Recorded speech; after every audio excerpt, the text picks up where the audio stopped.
말씀을 듣는 큐티 김정희 목사입니다. 오늘 말씀은 사사기 7장 9절에서 25절까지의 말씀입니다. 하나님 아버지, 세상과의 싸움에서 우리를 어떻게 승리하게 하시는지 듣길 원하오니 말씀하여 주시옵소서. 예수님 이름으로 기도합니다. 아멘. 세상과의 싸움에서 하나님께서는 우리를 어떻게 승리하게 하십니까? 첫 번째, 약함과 두려움의 자리에 먼저 찾아오셔서 승리케 하십니다. 9절에서 10절 말씀입니다. 그 밤에 여호와께서 기드온에게 이르시되 일어나 진영으로 내려가라. 내가 그것을 내 손에 넘겨주었느니라. 만일 내가 내려가기를 두려워하거든 내 부하 부라와 함께 그 진영으로 내려가서 그들이 하는 말을 들으라. 그 후에 내 손이 강하여져서 그 진영으로 내려가리라 하시니 기드온이 이에 그의 부하 부라와 함께 군대가 있는 진영 근처로 내려간즉 13절에서 14절 말씀입니다. 기드온이 그곳에 이른즉 어떤 사람이 그의 친구에게 꿈을 말하여 이르기를 보라, 내가 한 꿈을 꾸었는데 꿈에 보리떡 한 덩어리가 미디안 진영으로 굴러 들어와 한 장막에 이르러 그것을 쳐서 무너뜨려 위쪽으로 엎으니 그 장막이 쓰러지더라. 그의 친구가 대답하여 이르되 이는 다른 것이 아니라 이스라엘 사람 요아스의 아들 기드온의 칼이라. 하나님이 미디안과 그 모든 진영을 그의 손에 넘겨주셨느니라 하더라. 이제 기드온은 300명을 데리고 메뚜기 떼처럼 많은 적들과 싸워야 합니다. 그동안 양털 시험을 통한 기도 응답을 통해서 하나님이 도우실 것에 대한 응답을 반복하여 받았지만 아직도 기드온의 마음에 걱정이 있었던 것 같아요. 그래서 하나님께서 기드온이 요청하기도 전에 먼저 찾아가셔서 용기를 주는 표징을 허락해 주시는데 그것은 기드온에게 적진을 탐방하게 해서 미디안 군사들 사이에서 오고 가는 꿈 이야기를 듣게 하시는 것이지요. 그 내용은 보리떡 한 덩이가 미디안 진영에 들어와 자신들의 장막에 무너지는데 그 보리떡이 바로 기드온의 칼이라고 해석하는 것이었습니다.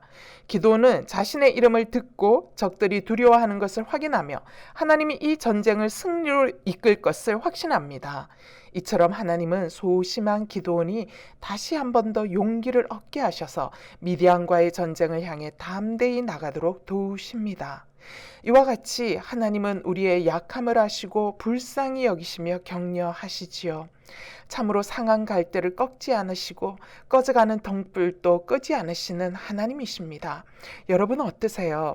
우리가 이젠 한 발자국도 더 나갈 용기가 나지 않고 내 인생은 이제 끝이야 싶은 깊은 절망 가운데 있을 때 하나님은 나의 연약함을 아시고 찾아오십니다. 어떤 모습으로 찾아오셔서 저를 일으켜 주십니까? 내 곁에 하나님의 사람을 붙여주심으로 찾아오세요. 나를 위로해 주는 사람을 보내십니다. 나를 위해 함께 울어줍니다. 기도해 줍니다. 불러내어 밥도 먹이며 하나님의 말씀으로 내가 만난 고통을 해석할 수 있게 해줍니다. 여러분 한번 돌아보세요. 미디안의 공격 앞에 자주 절망하고 두려워하는 내 곁에 하나님이 얼마나 많은 사람을 보내어 주셨는지 말이에요. 당장의 내 문제가 해결되지 않는다고 하나님이 나를 버렸다라며 함부로 말하는 나를 위해 하나님은 내가 마주한 미디안의 공격을 두려워하지 말라고 신실하게 꾸준히 격려자를 보내셨습니다. 저는 제 인생의 깊은 절망 앞에 이젠 더 살 이유가 없다 여기며 하나님이 살아있다면 이룰 순 없다며 욕할 때 그때 저를 성령의 역사가 뜨겁게 일어나던 공동체로 저를 밀어 넣으셔서 저 한 사람을 위해 돕는 신실한 사람들을 포진시켜 주셨습니다. 결국 하나님이 없다 욕하던 제가 뜨겁게 예수님을 만나게 된 것이지요. 돌아보면 사실 내가 원해서 간 공동체가 아니었습니다. 집이 너무 멀리 이사했기 때문에 어쩔 수 없이 저희 어머니와 함께 옮길 수밖에 없게 된 교회 공동체였지요. 하지만 여기엔 완전히 무너진 저를 일으켜 세우려는 하나님의 놀라운 인도하심이 있었던 것입니다. 묵상 질문이에요. 두려워하고 절망하는 나를 아시고 먼저 찾아오셔서 위로하시는 하나님을 경험한 적이 있습니까? 당신에게는 하나님이 어떤 모습과 방법으로 찾아오셔서 당신을 일으켜 세워주셨습니까? 내 곁에 와 있는 하나님의 위로자들은 누구입니까? 이 사람을 하나님이 보내셨음이 믿어지십니까? 보리떡처럼 볼품없는 내 현실이 미디안을 치는 하나님의 칼이라는 것을 아십니까? 세상과의 싸움에서 하나님은 우리를 어떻게 승리하게 하십니까? 두 번째는 각자의 자리와 역할을 지키게 하셔서 승리케 하십니다. 20절, 22절 말씀이에요. 세대로 나뉘어진 300명이 나팔을 불며 항아리를 부수고 왼손에 횃불을 들고 오른손에 나팔을 들어 불며 외쳐 이르되 여호와와 기드온의 칼이다 하고 300명이 나팔을 불 때에 여호와께서 그 온 진영에서 친구끼리 칼로 치게 하심으로 적군이 도망하여 스레라의 벳시다에 이르고 또 답밭에 가까운 아멜 무홀라의 경계에 이르렀으며 미디안의 기세에 눌려 힘도 못 쓰고 있던 이스라엘은 마침내 기드온의 리더십 아래 미디안에서 해방되기 위한 전쟁을 시작합니다. 비록 소수였지만 300명의 용사들은 지도자인 기드온이 지시하는 작전을 온전히 따를 준비를 하지요. 작전이랄 것도 사실 없습니다. 300명의 군사와 나팔과 횃불이 든 항아리는 도저히 엄청난 숫자의 미디안 적군을 이길 만한 조건이 아니기 때문이지요. 하지만 300명의 군사는 무기랄 것도 작전이랄 것도 없는 나팔과 횃불 든 빈 항아리를 들고 대열을 맞추며 기드온의 명령을 따라 움직입니다. 기드온의 명령을 따라 각자 서라는 위치에 섰고 기드온의 명령을 따라 들고 있으라는 나팔과 횃불 숨긴 빈 항아리를 들고 기드온의 명령이 떨어지자 일제히 나팔을 불고 소리를 지르며 항아리를 부수고 횃불을 쳐듭니다. 그런데 놀라운 일이 벌어졌습니다. 미디안 적군이 자신들끼리 칼로 치며 서로 치고 도망하기 시작합니다. 정말 말이 안 되는 전략이고 말이 안 되는 전쟁 무기지만 기드온의 명령을 따라 각자의 위치를 지키고 도망하지 않고 해야 할 역할을 하였을 뿐인데 하나님께서 개입하신 전쟁이 되어 적들이 완전히 패배케 된 것입니다. 말이 안 되지만 순종하였더니 승리한 것입니다. 이처럼 영적 전쟁의 승패는 하나님이 말씀하신 것을 따라 내 자리와 내 역할을 지키고 감당하는 사람이 승리합니다. 여러분 어떠세요? 하나님이 지금 나에게 나팔과 횃불 숨긴 빈 항아리 같은 말도 안 되는 무기를 주시고는 엄청난 대군 미디안과 맞서 싸우라 하십니까? 당장 막아야 하는 돈이 엄청난데 내가 가진 것은 겨우 몇만 원 뿐입니까? 그러나 도망치지 마십시오. 몇만 원을 가지고 내가 지금 서 있어야 하는 자리에 서시고 주어진 역할을 감당하셔야 합니다. 제가 만난 집사님은 사업 부도가 나서 가족 전체가 하루아침에 길거리에 나앉게 되었습니다. 모든 재산 다 포기하고 당장 필요한 물품만 리어카 하나에 실어서 어떤 분이 이제 곧 재개발 들어가기 몇 달 뒤 허물어질 집에 방 한 칸을 임시 거처하라고 무료로 주셔서 그곳으로 옮기게 되었습니다. 이사할 때 제가 함께 가서 도왔습니다. 정말 눈물 날 광경이었지요. 남편이 이후 직장을 얻었지만 자신이 사업하다 낸 그 부도금 갚느라 월급은 계속 차압당합니다. 이 가정에 먹고 살 돈이 제로입니다. 제로. 하나도 받을 수가 없는 거죠. 아무것도 먹을 것이 없을 때는 집사님이 밤새 기도합니다. 자녀들 공부시킬 돈이 없어서 기도합니다. 그러나 그 집사님은 도망하지 않았습니다. 아내의 자리, 엄마의 자리를 피하지 않고 지켰습니다. 그런데 부도라는 엄청난 미디안 군대를 싸워 이겼습니다.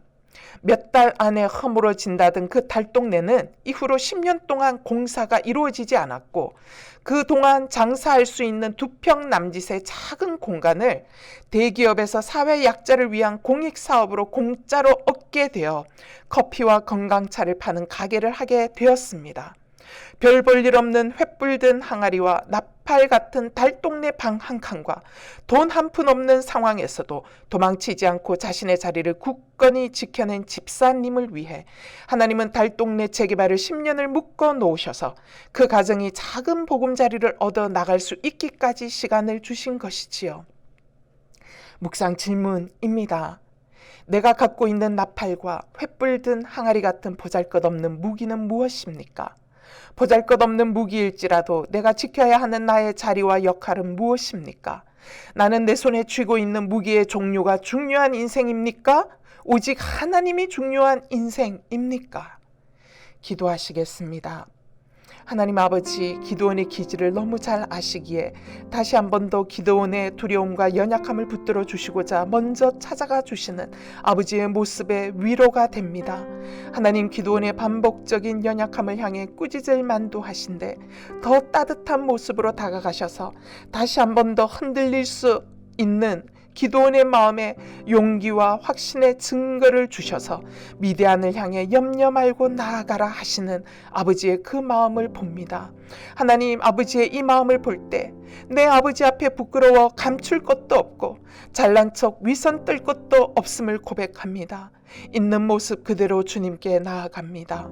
아버지 하나님, 오늘 이 하루도 세상의 흐름과 방법과 가치관을 마주하여 하나님의 방법과 생각으로 살아가려는 저희들에게 찾아와 주셔서 내 안의 염려와 두려움을 향하여 용기를 북돋워 주시옵소서. 날마다 아버지의 격려가 저희는 필요합니다. 날마다 아버지의 다가오심이 필요합니다. 아버지 하나님, 우리 인생이 절망 가운데 무너지지 않도록 언제나 먼저 다가오시는 주님임을 믿습니다. 미디안의 공격 앞에 두려워 떨거나 망했다고 낙심하는 우리를 위해 돕는 자들을 곁에 붙여주시고 위로자를 곁에 붙여주시는 아버지의 손길을 느낍니다. 하나님 아버지, 감사합니다. 저희들이 내 곁에 다가와 나의 어려움을 듣고 기도해주고 말씀의 은혜를 나누어주며 우리를 위로하는 사람들이 바로 하나님이 보내신 사람으로 깨달아 알게 하셔서 나를 잊지 않으시는 하나님, 나를 도우시는 하나님, 나를 위로하셔서 내가 용기를 내어 미디안과의 싸움을 향해 탐대히 나가라고 격려하시는 하나님의 음성을 들을 수 있는 영적 분별력이 저희에게 있게 하여 주옵소서. 아버지, 이스라엘 300용사들은 너무도 적은 숫자입니다. 게다가 가진 무기도 없어서 나팔과 횃불 든 항아리만을 갖고 다닙니다. 그런데 전쟁에서 승리하는 것을 봅니다. 그렇습니다. 하나님의 전쟁, 구원을 위한 전쟁은 세상의 방법과 숫자와 능력으로 싸울 수 없습니다. 오직 하나님을 의지하는 믿음과 순종으로 싸우는 전쟁임을 고백하오니 주님, 혹시 나에게 남겨진 것이 보잘것없는 무기밖에 없을지라도 이것을 귀하게 여기고 이 무기를 들고 내 삶의 자리에서 내가 감당해야 하는 역할을 충성스럽게 지켜내게 하시고 감당하게 하옵소서. 하나님 아버지, 질 것이 뻔한 싸움이고 망할 것이 예정된 싸움처럼 보이지만 내 아버지를 향한 믿음으로 내가 처한 상황을 피하지 않고 도망치지 않고 내 자리를 지킬 때 질 것 같은 싸움이 승리로, 망할 것 같은 싸움이 부흥으로 역전되어질 수 있음을 믿습니다.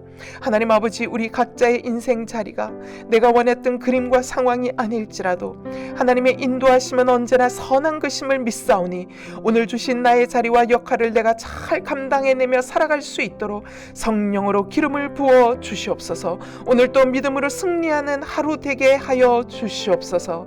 우리 주 예수 그리스도 이름으로 기도하옵나이다. 아멘.